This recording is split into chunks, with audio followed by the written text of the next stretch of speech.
A política externa brasileira pode ser analisada a partir de diferentes camadas interpretativas. Um dos pontos centrais para a prova é compreender que autores diferentes observam o mesmo objeto, a política externa, por perspectivas distintas. Amado Luiz Serra privilegia a longa duração histórica e organiza a trajetória internacional do Brasil em paradigmas históricos. Já Maria Regina Soares de Lima enfatiza os comportamentos estratégicos do Estado em contextos específicos, utilizando ferramentas da ciência política. Zário Borges Sheikh-Rubi, por sua vez, desloca o olhar para dentro do Estado, analisando o funcionamento histórico do Itamaraty. O conceito mais importante de Servo é o de paradigma. Paradigmas são grandes formas históricas de interpretar o interesse nacional brasileiro. Eles não são períodos totalmente fechados, mas estruturas predominantes de pensamento e ação internacional. O primeiro paradigma é o liberal conservador, predominante do século XIX até 1930. Ele combina liberalismo econômico externo com conservadorismo interno. O Brasil aceita a divisão internacional do trabalho como exportador de produtos primários e importador de manufaturas. A política externa busca estabilidade comercial, crédito internacional e reconhecimento externo, atendendo principalmente aos interesses das elites agrárias. Esse ponto é extremamente importante para a prova. Liberalismo para fora, conservadorismo para dentro. A Revolução de 30 marca a transição para o paradigma nacional desenvolvimentista. A industrialização, a urbanização e o fortalecimento do Estado transformam a leitura do interesse nacional. O desenvolvimento econômico passa a ser o objeto central da política externa. O Brasil busca a industrialização, autonomia internacional e maior capacidade de negociação no sistema internacional. O Estado assume um papel ativo na economia e na inserção internacional do país. Esse paradigma predomina, com adaptações até as crises nos anos 80 e 90. Nos anos 90, surge o paradigma neoliberal, ou da inserção competitiva. A abertura econômica, liberalização de mercados e adaptação à globalização tornam-se prioridade. O Estado reduz parcialmente sua função como editor do desenvolvimento. Porém, Servo afirma que esse paradigma nunca se consolidou de forma plena, pois elementos desenvolvimentistas permaneceram ativos dentro do Estado brasileiro.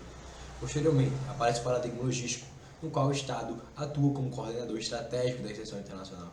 O objetivo passa a ser combinar a abertura econômica com capacidade estatal de planejamento e promoção da competitividade nacional. O Estado deixa de ser exclusivamente produtor ou controlador direto e assume função articuladora entre interesses públicos e privados. Outro ponto central para a prova é compreender a diferença metodológica entre história e ciência política. A abordagem histórica trabalha com longa duração, processos estruturais e análise documental. Já a ciência política mobiliza conceitos teóricos como ação coletiva, teoria dos jogos, dilema dos prisioneiros e a análise estratégica. Maria Regina argumenta que teorias produzidas pelos países centrais nem sempre explicam adequadamente países semi-periféricos como o Brasil. Assim, mesmo dentro de um paradigma histórico, o comportamento da política externa pode variar conforme o tema, conjuntura e capacidade de ação do Estado. A noção de periferia é fundamental. O Brasil não ocupa posição equivalente às grandes potências centrais, mas também não possui o mesmo grau de fragilidade dos países periféricos mais dependentes. Isso produz comportamento ambíguo. Em alguns temas, o Brasil atua com autonomia e capacidade de liderança regional. Em outros, apresenta limitações estruturais e dependência. Outro eixo central das aulas é o estudo do território. A formação territorial brasileira é vista como um elemento decisivo na construção do Estado Nacional. O uso do princípio jurídico do Utus Possidetis, a terra pertence a quem efetivamente ocupa, foi fundamental para legitimar a expansão territorial portuguesa e posteriormente brasileira. O Tratado de Madrid representa marco importante porque substitui a lógica abstrata do Tratado de Tordesilhas pela ocupação efetiva do território. Alexandre de Gusmão aparece como figura central nesse processo. Esse é um tema com uma grande chance de aparecer em prova. Também é importante lembrar que a diplomacia brasileira construiu, historicamente, uma identidade baseada em negociação, mediação e resolução pacífica de conflitos. Isso aparece cristalizado posteriormente no artigo 4 da Constituição de 88. Entretanto, o professor enfatiza constantemente uma contradição importante. O Brasil construiu um discurso pacifista, mas participou de guerras e projeções regionais de poder, especialmente na Guerra do Paraguai. O ponto central não é a ausência de violência, mas a construção histórica da imagem diplomática moderada. Na análise de Sheikh-Rubi, o Itamaraty atravessa 3 grandes fases históricas. A primeira é a patrimonialista, predominante no Império. O recrutamento ocorria por relações pessoais, familiares e elitistas, sem racionalização burocrática plena. O Itamaraty refletia a própria estrutura patrimonial do Estado Imperial. A segunda fase é a carismática, associada ao Barão do Rio Branco. A autoridade institucional passa a se concentrar fortemente em sua liderança pessoal. Rio Branco simboliza a estabilidade, profissionalização inicial e consolidação das fronteiras nacionais, e transforma o Itamaraty em símbolo de construção nacional. Esse ponto é extremamente recorrente nas aulas.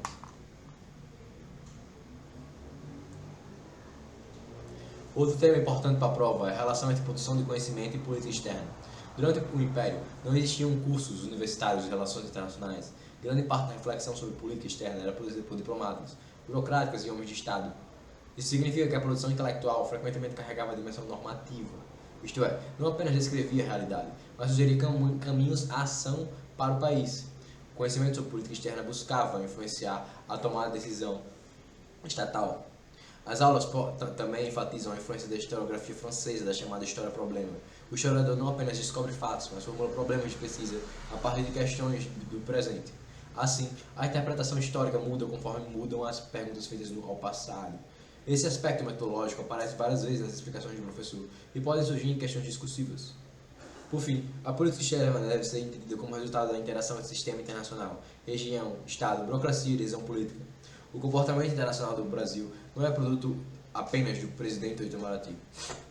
Isoladamente, mas do encontro entre estruturas históricas, instituições, interesses sociais, paradigmas econômicos e disputas internas sobre o significado do interesse nacional. A política externa brasileira pode ser compreendida como resultado da interação entre estruturas históricas, instituições burocráticas, paradigmas econômicos e disputas políticas internas. Um dos pontos mais importantes para a prova é entender que diferentes autores analisam esse mesmo objeto de perspectivas distintas, mas complementares. Amado Luiz Servo trabalha com análise paradigmática e longa duração histórica. Maria Regina Soares enfatiza o comportamento estratégico sem periferia. Isário Borges Cherub analisa o Itamaraty como burocracia histórica do Estado brasileiro. O conceito de paradigma em Servo é central. Paradigmas são grandes estruturas históricas que organizam a interpretação do interesse nacional brasileiro. O primeiro paradigma é o liberal conservador, predominante do século XIX até 1930. Seu núcleo central combina liberalismo econômico externo com conservadorismo político social interno. O Brasil se integra à divisão internacional do trabalho como exportador de produtos primários e importador de manufaturas, sem buscar alterar profundamente essa posição estrutural. A política externa atua para garantir estabilidade comercial, crédito externo e reconhecimento internacional, refletindo os interesses das elites agrárias. Para a prova, é essencial guardar a fórmula: liberalismo para fora e conservadorismo para dentro. A partir da Revolução de 30, ocorre a transição para o paradigma nacional desenvolvimentista, industrialização, urbanização e fortalecimento do Estado, modificam a leitura do interesse nacional. O desenvolvimento econômico torna-se o objetivo central da política externa.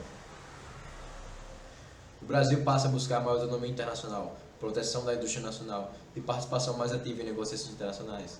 Esse paradigma predomina até as crises dos anos 80 e 90. Nos anos 90, surge o paradigma neoliberal, o da inserção competitiva, marcado pela abertura econômica, liberalização dos mercados e adaptação à globalização. Posteriormente, aparece o paradigma logístico, em que o Estado atua como coordenador estratégico de negociação internacional, articulando competitividade, abertura econômica e capacidade estatal de planejamento. Um ponto importante para a prova é lembrar que os paradigmas não eliminam totalmente os anteriores. Eles coexistem parcialmente e se sobrepõem. Outro eixo fundamental das aulas é a diferença entre história e ciência política. A abordagem histórica trabalha com longa duração, estruturas e documentação empírica. Já a ciência política utiliza ferramentas analíticas como teoria dos jogos, dilema do prisioneiro, ação coletiva e análise estratégica. Maria Regina argumenta que países semiperiféricos como o Brasil não podem ser analisados apenas por teorias produzidas no centro do sistema internacional. Mesmo dentro de um paradigma histórico, o comportamento da política externa varia conforme tema, conjuntura e capacidade de ação do Estado. O conceito de semi-periferia é extremamente importante para a prova. As aulas também enfatizam que a política externa pode ser observada em múltiplos níveis de análise: sistema internacional, região, Estado, burocracia e decisão política. O sistema internacional impõe limites e possibilidades de ação. A região, especialmente a Bacia do Prata, constitui espaço estratégico. O Estado define prioridades políticas e econômicas. A burocracia diplomática paralisa decisões e o Executivo conduz formalmente a política externa. Na análise de Cherub, o Itamaraty atravessa 3 grandes fases históricas. A primeira é a patrimonial, predominantemente durante o Império. Nesse momento, o recrutamento diplomático ocorre por relações pessoais, familiares e elitistas. O Itamaraty reflete diretamente a estrutura patrimonial do Estado brasileiro. Estado imperial. O Ministério das Relações Exteriores ainda não possui centralidade absoluta nas decisões que também envolvem o imperador, o parlamento e o conselho do Estado. A segunda fase é a carismática, associada à liderança do Barão do Rio Branco, inspirada em Max Weber. Shehu utiliza a noção de carisma para explicar como a autoridade da política externa passa a se concentrar fortemente na figura do Rio Branco. Sua permanência no cargo entre 1902 e 1912 fornece estabilidade institucional inédita ao Itamaraty. A diplomacia brasileira ganha prestígio nacional e centralidade política, especialmente pela consolidação das fronteiras brasileiras. Esse ponto aparece repetidamente nas aulas e possui grande chance de prova. A terceira fase é racional burocrática, consolidada ao longo do século XX. O Itamaraty passa a funcionar segundo regras formais, concursos públicos e profissionalização técnica. O Instituto do Rio Branco simboliza essa racionalização. A autoridade deixa de depender de relações pessoais ou carismas e passa a derivar à posição ocupada dentro da burocracia racional, legal. Mesmo assim, as aulas destacam que o acesso continua marcado por seletividade social e elitização cultural, apesar do discurso meritocrático. Outro tema importante é a relação entre política externa e identidade nacional. A política externa não é apenas um conjunto de decisões diplomáticas, mas também narrativa sobre o que o país acredita ser. O Brasil construiu, historicamente, imagem internacional associada ao pacifismo, à negociação, à mediação diplomática e à solução pacífica de conflitos. Essa tradição aparece formalizada no artigo 4 da Constituição de 88.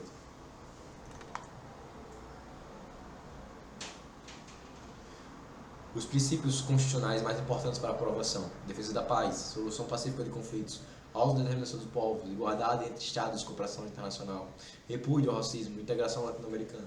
Entretanto, as aulas insistem em uma ideia central. Esses princípios não descrevem perfeitamente a realidade brasileira. Eles funcionam como horizontes normativos dos instrumentos diplomáticos.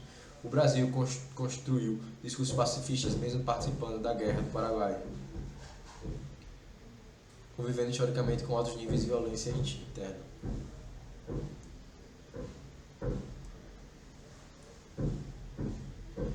Outro ponto central é a dualidade estrutural da política externa brasileira. O Brasil opera em dois eixos simultâneos. No eixo assimétrico, relaciona-se com grandes potências, Reino Unido, França e posteriormente Estados Unidos, em condições de desigualdade do poder. Nesse contexto, prevalecem cautela, negociação e adaptação diplomática. Já no eixo de simetria relativa, especialmente na Bacia do Prata, o Brasil possui maior capacidade de projeção regional. É nesse espaço que ocorrem disputas com a colônia de Sacramento, a Guerra da Cisplatina, a contenção de Rosas e a Guerra do Paraguai.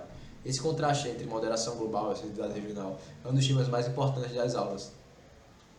A questão territorial também aparece como eixo central da formação do Estado brasileiro. O princípio jurídico de ut possidetis, a terra pertence a quem ocupa, efetivamente, foi decisivo para a legitimação portuguesa na América. O Tratado de Madrid substitui a lógica abstrata do Tratado de Tordesilhas por ocupação efetiva do território. Alexandre de Gusmão aparece como figura fundamental nesse processo. Esse conteúdo possui enorme potencial de cobrança em prova. As aulas também enfatizam a influência de historiografia francesa e da chamada história-problema. A história não apenas descobre fatos, mas formula perguntas ao passado a partir de problemas do presente. Assim, a história muda conforme mudam as perguntas feitas ao objeto histórico. Essa discussão metodológica aparece constantemente nas explicações do professor e deve ser retomada em questões discursivas. Por fim, um ponto constantemente retomado é que a política externa não é neutra nem exclusivamente técnica. Ela é atravessada por disputas sociais, interesses econômicos, memória interhistórica, paradigmas ideológicos e conflitos internos sobre o significado do interesse nacional. A produção de conhecimento sobre política externa também possui dimensão normativa. Autores frequentemente não apenas descrevem a realidade, mas sugerem caminhos de ação para o país. A política externa brasileira deve, portanto, ser compreendida como resultado histórico da interação entre Estado, burocracia, sociedade e sistema internacional. A política externa brasileira deve ser compreendida como parte do próprio processo de formação do Estado Nacional. Esse é um dos pontos mais importantes para a prova. A política externa não aparece apenas como ação diplomática para fora, mas como instrumento de consolidação do território da soberania, do interesse nacional e das instituições do Estado. A formação do Brasil como ator internacional está diretamente ligada à articulação entre território, população, estrutura de poder e identidade. Um eixo central das aulas é a ideia de que o território brasileiro não é apenas um dado geográfico, mas um fato estruturante da política externa. Diferentemente da América Hispânica, que passou a fragmentação da política após a independência, o Brasil manteve relativa unidade territorial. Isso transforma a preservação do território em uma questão central na política externa brasileira. A pergunta importante para a prova não é apenas como o território foi conquistado, mas como ele foi mantido. Em comparação com os Estados Unidos, aparece frequentemente nas aulas. Os Estados Unidos expandiram seu território através de guerras, anexação, compras territoriais e ocupações sucessivas. Já o Brasil consolidou grande parte do seu território através da diplomacia, negociação e arbitragem jurídica. Surge daí a valorização da diplomacia como instrumento histórico de construção do Estado brasileiro. Essa ideia aparece diretamente na noção de diplomacia da inteligência, associada à capacidade de negociação e legitimidade jurídica. Duas regiões geopolíticas aparecem como fundamentais, a Bacia do Prata e a Amazônia. A Bacia do Prata era estratégica, porque controlava rotas fluviais, fundamentais para a circulação econômica e militar. Nesse espaço, o Brasil operava em condições mais simétricas de poder e por isso adotava um comportamento mais assertivo. É nesse contexto que surgem disputas como a colônia de Sacramento, a Guerra da Cisplatina, a Contenção de Rosas e a Guerra do Paraguai. Esse é o ponto extremamente importante da prova. O Brasil não era sempre pacifista, ele alternava o comportamento conforme o contexto de poder. Já na Amazônia, predominava a preocupação com soberania territorial e ocupação efetiva. O temor era que potências estratégicas reproduzissem na região amazônica processos semelhantes ao caso do Texas, nos Estados Unidos. A ocupação gradual, seguida de anexação política. Isso reforça a importância da navegação dos rios amazônicos, da presença estatal na região. Nesse contexto, surge um conceito central para a prova, o reciprocidades. O princípio significa que quem ocupa possui traços de instrumento jurídico fundamental utilizado pela diplomacia brasileira para legitimar fronteiras e consolidar um território nacional. O Tratado de Madrid aparece como marco decisivo, porque substitui a lógica abstrata do Tratado de Tordesilhas, preocupação efetiva do território. Alexandre de Guzmão desempenha um papel central nesse processo. Guardar isso é essencial para a prova. Outro eixo muito importante é a relação entre política externa e formação do Estado brasileiro. Se constrói historicamente pela articulação entre território, população e poder. O território precisa ser consolidado, a população precisa ser incorporada politicamente e as instituições precisam organizar a tomada de decisão estatal. A questão da cidadania aparece como ponto fundamental. A formação do Estado brasileiro não significou a inclusão plena da população. Durante grande parte do Império, pessoas escravizadas não eram reconhecidas como cidadãs. Isso revela que a política externa não representa necessariamente toda a sociedade, mas principalmente os grupos que controlam o Estado. Uma pergunta central das aulas é: quem define o interesse nacional? Outro ponto constantemente retomado é a herança portuguesa. A transferência da corte portuguesa para o Brasil representa evento excepcional na história moderna. Pela primeira vez, uma metrópole europeia desloca seu centro político e administrativo para a colônia. Isso antecipa a centralização estatal brasileira, fortalece instituições e ajuda a explicar por que o Brasil mantém unidade territorial após a independência. A formação da unidade nacional também é tema central. O Brasil não nasce automaticamente como nação. A ideia de brasilidade é construída historicamente ao longo do século XIX. Nesse ponto aparece a contribuição de Benedict Anderson e o conceito de comunidades imaginadas. As nações são construções históricas e simbólicas. Os indivíduos passam a imaginar e pertencentes a uma mesma coletividade nacional. Esse conceito possui alta chance de aparecer em questão discursível.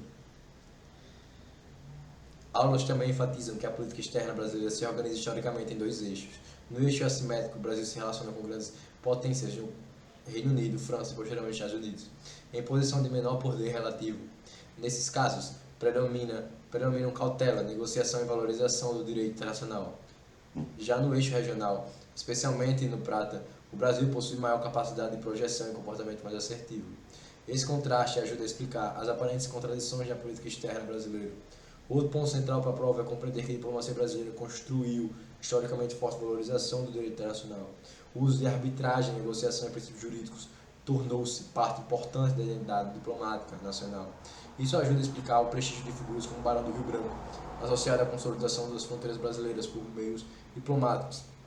Na análise institucional, Lisário Cherub, o Itamaraty atravessa três fases históricas. A primeira é patrimonial, ligada ao Império, marcada por relações pessoais e elitistas. A segunda é a carismática, associada ao Barão do Rio Branco, cuja liderança estabiliza e simboliza a diplomacia nacional.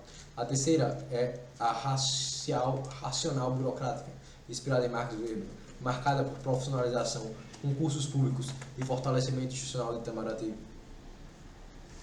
Outro tema importante é a diferença metodológica entre história e ciência política.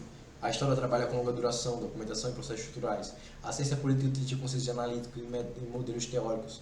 Entretanto, as aulas insistem que essas abordagens não são excludentes, mas complementares. Maria Regina Soares de Lima argumenta por países semi-periféricos como o Brasil não podem ser analisados apenas por teorias produzidas no centro do sistema internacional. Também aparece constantemente a influência da historiografia francesa, da chamada história-problema. O historiador não apenas descobre fatos, mas formula perguntas ao passado. Os problemas de pesquisa mudam conforme mudam as questões de presente. Esse debate metodológico aparece várias vezes nas explicações do professor e possui potencial de cobrança em prova dissertativa.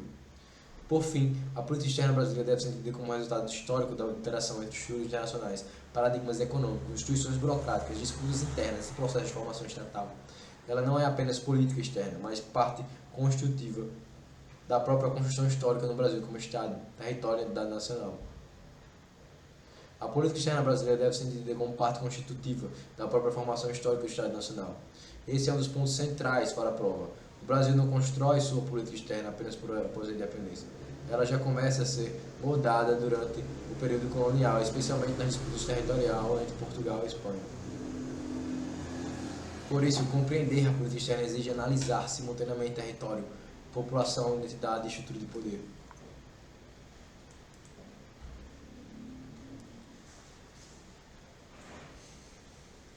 O conceito constantemente retomado nas aulas é o de que território não é apenas um espaço físico, mas um elemento estratégico na formação do Estado.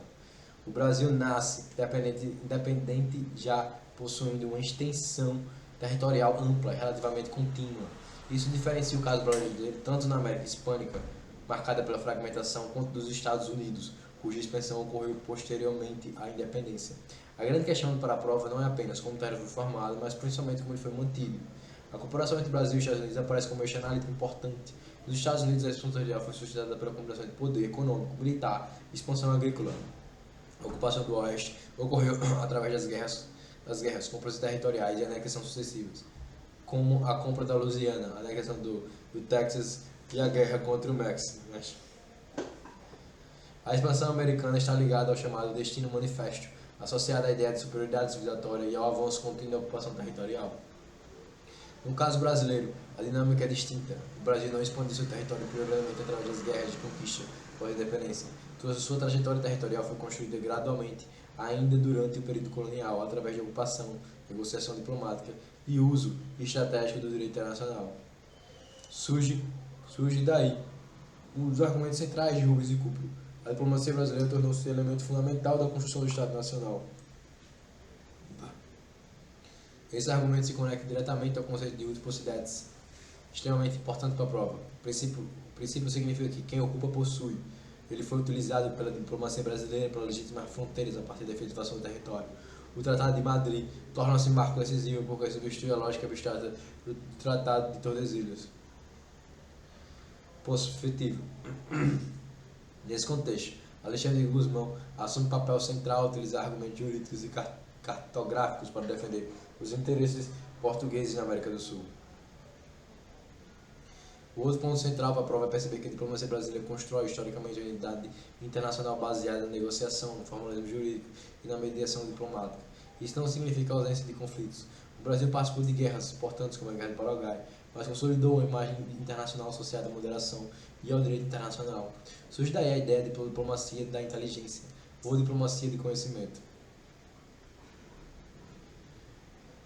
Frequentemente associada à tradição diplomática brasileira. A Bacia do Prata e a Amazônia aparecem como regiões geopolíticas fundamentais. A Bacia do Prata representa espaço de projeção regional do poder, onde o Brasil opera em condições mais simétricas em relação aos vizinhos sul-americanos. Já a Amazônia aparece vinculada à preocupação com soberania e controle territorial dentro do interesse estratégico estrangeiro sobre a navegação e ocupação da região. O medo era que a Amazônia sofresse processos semelhantes ao Texas, ocupação gradual, seguida de anexação política. As aulas também insistem que a política externa deve ser cumprida como resultado da interação de fatores internos e externos. Esse é um ponto importante associado à obra de Recupero. Ele critica tantas abordagens que analisam apenas o cenário internacional, quanto as leituras que enxergam o Brasil isoladamente.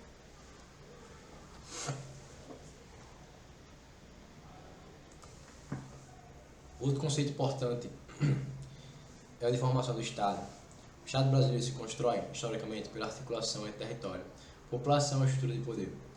O território precisa ser consolidado, a população precisa ser incorporada politicamente e as instituições precisam ser organizadas a tomar decisão estatal. Isso ajuda a compreender porque a política externa nunca representa toda a sociedade de maneira homogênea. A pergunta quem define a política externa torna-se inseparável da pergunta quem possui poder dentro do Estado.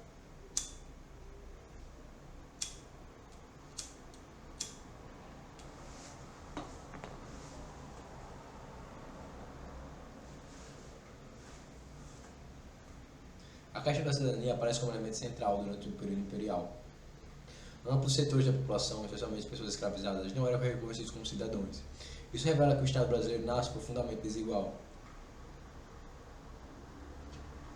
A política externa, portanto, não expressa necessariamente interesses universais da sociedade, mas os interesses do grupo dominantes que controlam as instituições estatais. Outro eixo constantemente retomado é a construção de identidade nacional. O Brasil não nasce automaticamente como nação. A identidade brasileira é construída historicamente ao longo do século XIX. Nesse ponto, aparecem contribuições de Benedict Anderson e o conceito de comunidades imaginadas. As nações são construções simbólicas, os indivíduos passam a imaginar pertencentes a uma mesma convenialidade nacional, mesmo sem conhecer pessoalmente a maioria de seus membros. A transferência da corte portuguesa para o Brasil é apresentada como evento absolutamente excepcional. Pela primeira vez, uma metrópole europeia desloca-se como seu centro político e administrativo para uma colônia. Isso fortalece instituições, acelera a centralização administrativa e ajuda a explicar a manutenção da unidade territorial brasileira após a independência. Guardar isso para a prova é fundamental. No plano metodológico, as aulas enfatizam a diferença e, ao mesmo tempo, a complementaridade entre história, ciência e política. A história trabalha com processos de longa duração, os documentos e contextos históricos. Já a ciência política mobiliza conceitos e modelos analíticos. Entretanto, ambas convergem na tentativa de explicar o comportamento internacional do Brasil. Maria Regina Soares de Lima aparece como autora importante porque argumenta que países periféricos e semi-periféricos como o Brasil não podem ser analisados apenas através de teorias produzidas pelos países centrais. Outro ponto importante para a prova é a noção de história-problema, associada à historiografia francesa. O historiador não apenas descobre fatos, ele formula problemas de pesquisa. As perguntas feitas ao passado mudam conforme mudam as questões do presente. Isso significa que o conhecimento histórico é sempre interpretativo e produzido a partir de problemas específicos. As aulas também destacam o papel do Itamaraty como instituição central da política externa brasileira. Enzário Borges Cherru apresenta 3 fases importantes: patrimonial, carismática e racional burocrática. A fase patrimonial está ligada ao império e às relações pessoais. A fase carismática associa-se ao Barão do Rio Branco. Já a racional burocrática, já a profissionalização do Ministério das Relações Exteriores. Por fim, a principal síntese para a prova é compreender que a política externa brasileira não é um conjunto aleatório de decisões diplomáticas. Ela constitui resultado histórico de interação entre território, geopolítica, direito internacional, burocracia estatal, identidade nacional e disputa de poder.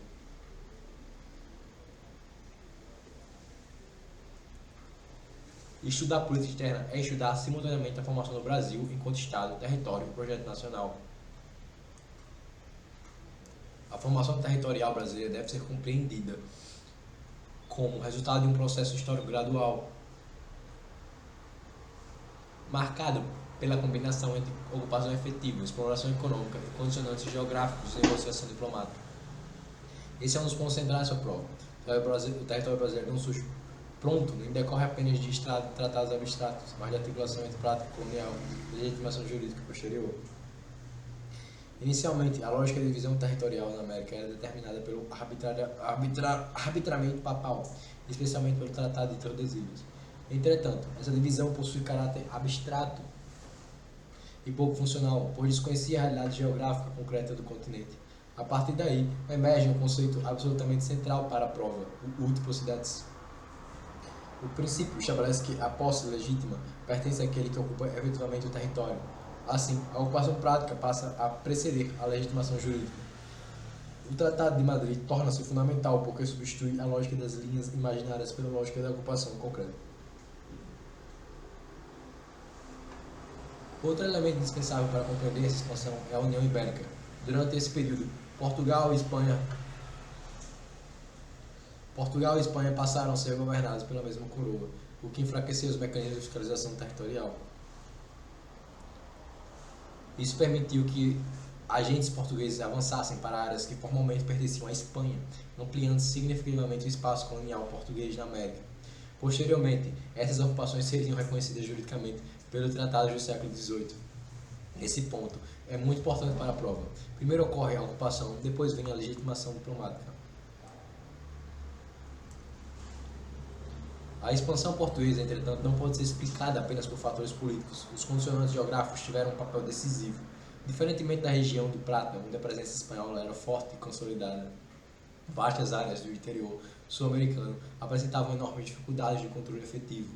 As barreiras naturais dificultavam a ação administrativa espanhola, favoreciam a interiorização portuguesa.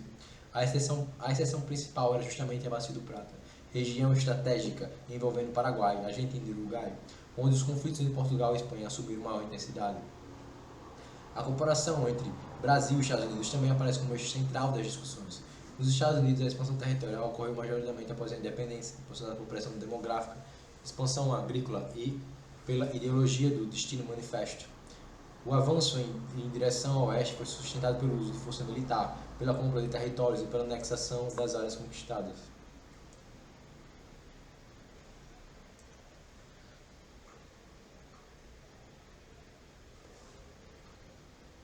No caso brasileiro, as condições eram distintas. O Brasil colonial organizava-se em torno da grande possibilidade escravista. A terra não constituía recurso escasso. O principal problema econômico era a obtenção de mão de obra. Isso reduz a pressão demográfica por expansão contínua das fronteiras. A interiorização brasileira ocorre de forma mais lenta, menos sistemática e muito mais vinculada a atividades específicas como mineração, pecuária e expedições bandeirantes. Guardar isso para a prova é essencial. Enquanto os Estados Unidos expandem pela necessidade de terras, o Brasil expande mais lentamente por sua economia, dependendo sobretudo do trabalho escravo.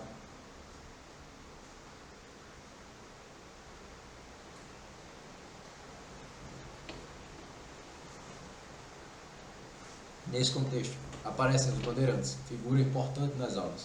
Eles participaram do avanço sobre o interior, buscando metais preciosos indígenas para a escravização, o chamado ouro vermelho. Contudo, as aulas fazem questão de problematizar essa figura histórica. Hoje, a historiografia enfatiza também um elevado grau de violência envolvido nesse processo de ocupação territorial, especialmente contra a população indígena.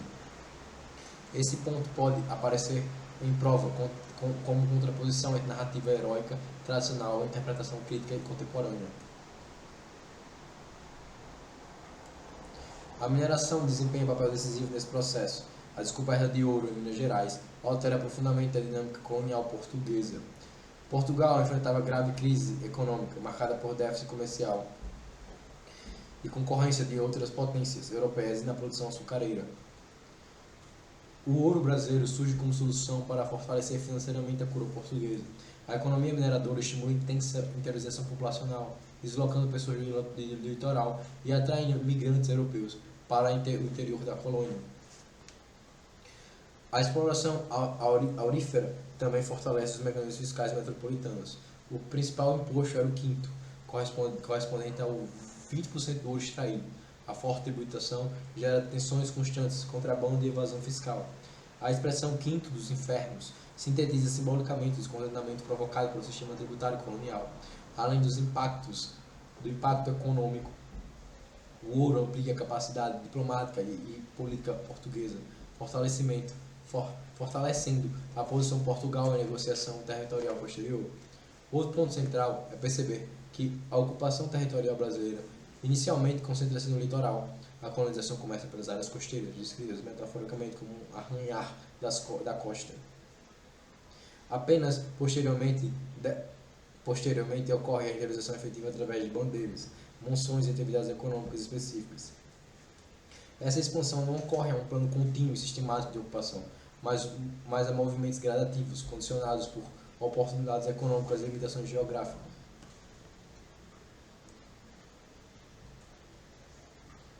A Guerra dos Sete Povos das Missões aparece como consequência importante do Tratado de Madrid.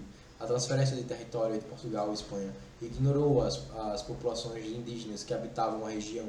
Os guaranis resistiram à remoção forçada, gerando um conflito que evidencia como as decisões diplomáticas coloniais frequentemente consideravam completamente os povos originários.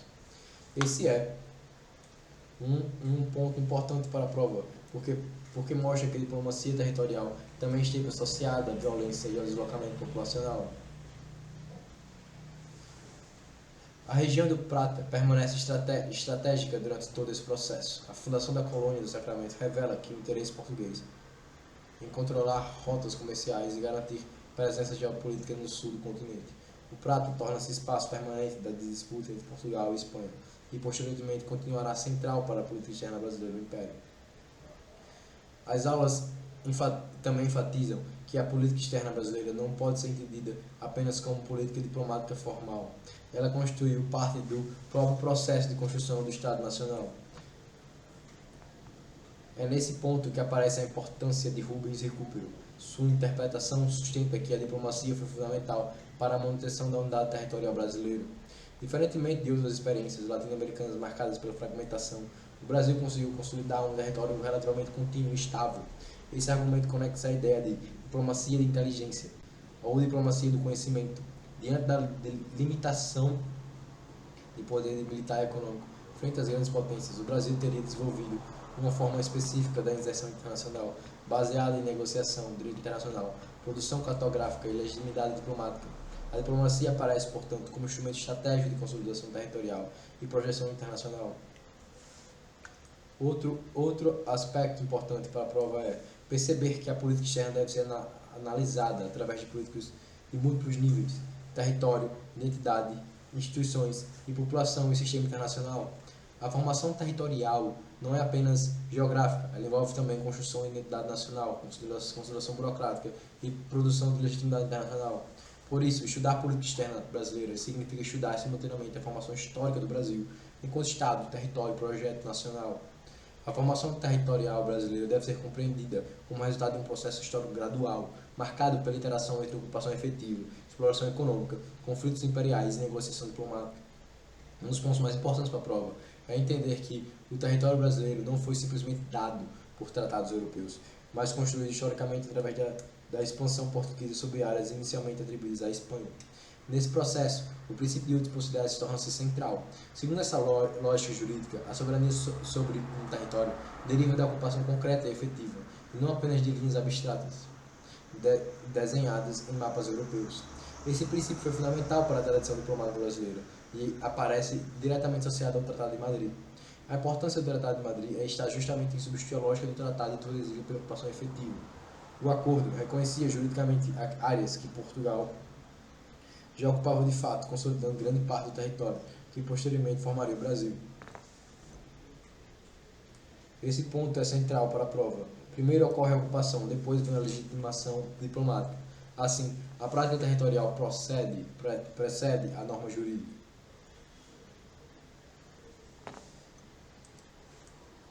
Nesse contexto, destaca-se a atuação de Alexandre Gusmão, figura fundamental da diplomacia portuguesa do século XVIII. Gusmão utilizou o princípio de Utposidentes como base argumentativa para defender os interesses portugueses. Além disso, pregou estrategicamente a cartografia como instrumento político, produzindo mapas que reforçavam a presença portuguesa em áreas disputadas.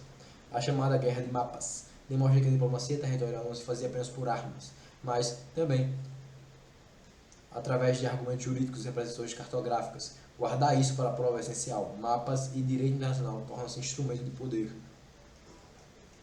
Outro ponto central é a importância da União Ibérica durante esse período.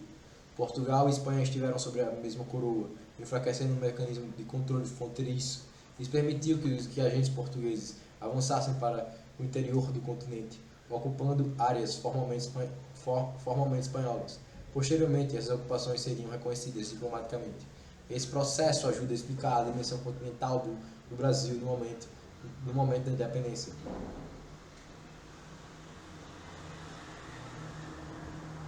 A interiorização territorial também esteve profundamente ligada às transformações econômicas do Império Português. Portugal atravessa uma crise econômica marcada por déficits comerciais e crescentes concorrência europeia no mercado açucareiro. A descoberta de ouro em Minas altera radicalmente essa dinâmica. A mineração fortalece economicamente a coroa portuguesa e estimula a intensa ocupação do território da colônia. O ouro torna-se fundamental para compensar as dificuldades econômicas metropolitanas.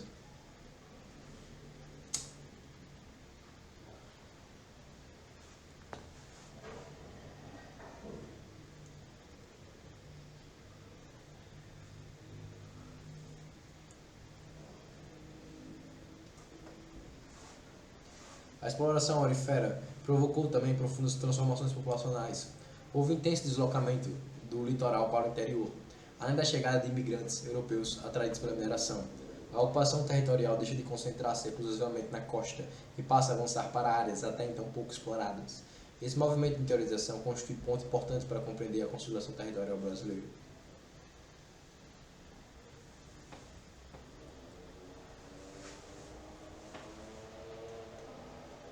Ao mesmo tempo, a coroa portuguesa criou mecanismos rígidos de fiscalização e tributação como o quinto, imposto correspondente. A expansão territorial portuguesa também esteve ligada às ações de bandeirantes.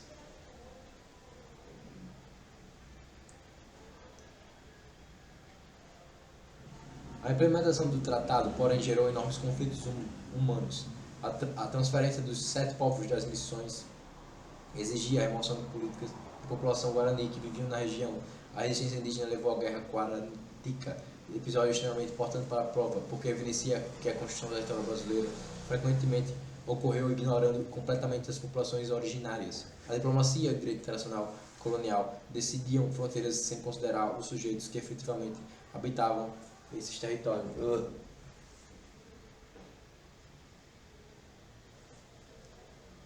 As missões geosíticas constituíam formas específicas de ocupação territorial baseadas em evangelização, produção econômica e controle populacional indígena.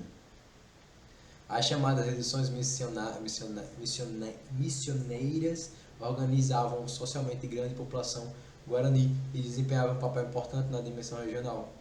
O conflito envolvendo essas áreas revelam como religião, economia, diplomacia e violência estavam profundamente conectadas à formação territorial sul-americana. Outro ponto importante da prova é perceber que o Tratado de Madrid não resolveu definitivamente as disputas. Mudanças políticas nas coroas ibéricas e conflitos europeus posteriores levaram ao enfraquecimento do acordo. Portugal acabou envolvido na Guerra dos 7 Anos e perdeu capacidade militar frente à Espanha.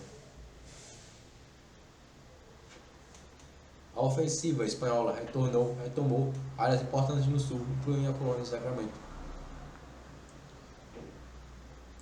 Nesse cenário, torna-se evidente a limitação do poder militar português na América do Sul.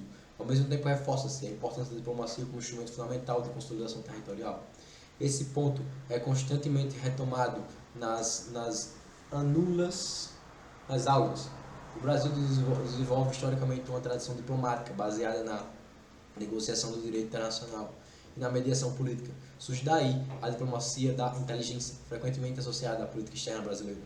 A comparação com os Estados Unidos permanece central, enquanto a expansão norte-americana ocorreu de forma acelerada, impulsionada por pressão demográfica, agricultura, ideologia expansionista do destino e manifesto. O Brasil consolidou-se territorialmente através de um processo mais lento, baseado em ocupação gradual, mineração pecuária, negociações diplomáticas e condicionantes geográficos. Nos Estados Unidos, predominou a expansão militarizada. No Brasil, destacou-se a combinação entre ocupação efetiva e legitimação diplomática posterior. Por fim, a principal síntese para a prova é compreender que a formação territorial brasileira não foi linear nem pacífica.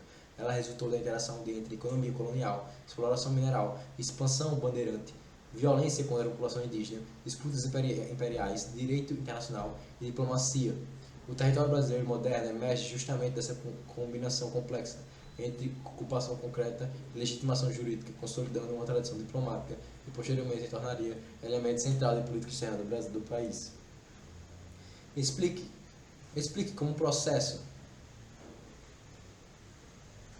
Como processo de formação territorial brasileira, articulou a ocupação efetiva, diplomacia e direito internacional no período colonial, destacando a importância do Tratado de Madrid, do princípio do Uti Possidetis e da atuação de Alexandre de Gusmão. Em sua resposta, relaciona também os impactos sociais e políticos desse processo. A formação territorial brasileira, no período colonial, resultou de um processo complexo que articulou expansão territorial, interesses econômicos, disputas imperiais e construção diplomática.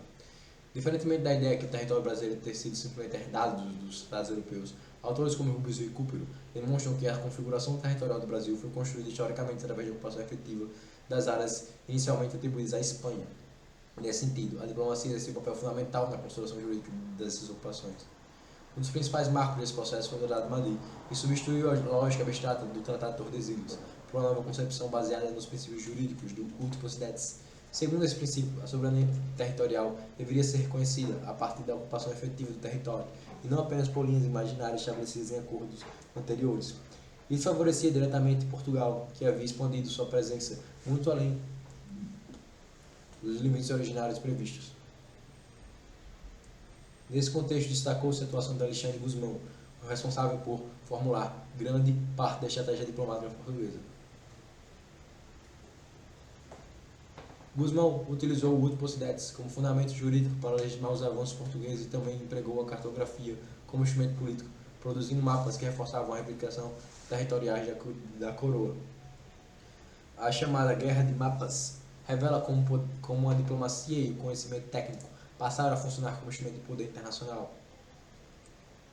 A expansão territorial portuguesa esteve profundamente ligada à interiorização econômica, promovida pelo ciclo de ouro e pela ação dos bandeirantes. As expedições brasileiras avançaram em direção ao interior, em busca de metais preciosos de indígenas para a escravização, ampliando concretamente a presença de portugueses sobre áreas disputadas. Contudo, a historiografia contemporânea ressalta que esse processo foi marcado por extrema violência contra a população indígena.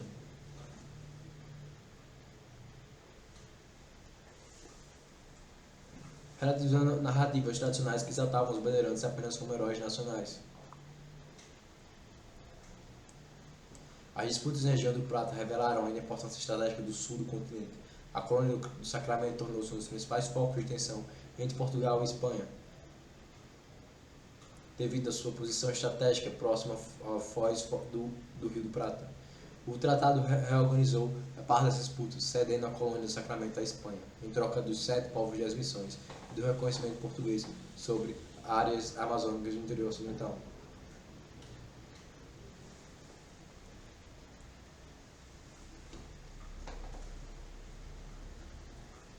Entretanto, a implementação do tratado provocou intensos conflitos sociais, especialmente com povos indígenas guaranis que habitavam as regiões missionárias. A existência indígena gerou a Guerra Guaranítica, evidenciando que a formação do território brasileiro ocorreu frequentemente sem considerar os territórios e os interesses das populações originárias. Isso demonstra que a construção do território nacional foi também um processo de violência, deslocamento e imposição colonial. Por fim, o processo de formação territorial consolidou uma tradição diplomática importante para a política brasileira. A valorização da negociação da mediação jurídica e diplomacia como instrumento de expansão e consolidação territorial tornou-se um elemento duradouro da identidade internacional do Brasil. Assim, a formação territorial brasileira não pode ser compreendida apenas pela guerra ou pela ocupação militar, mas pela articulação entre direito internacional, diplomacia, ocupação efetiva e interesses econômicos.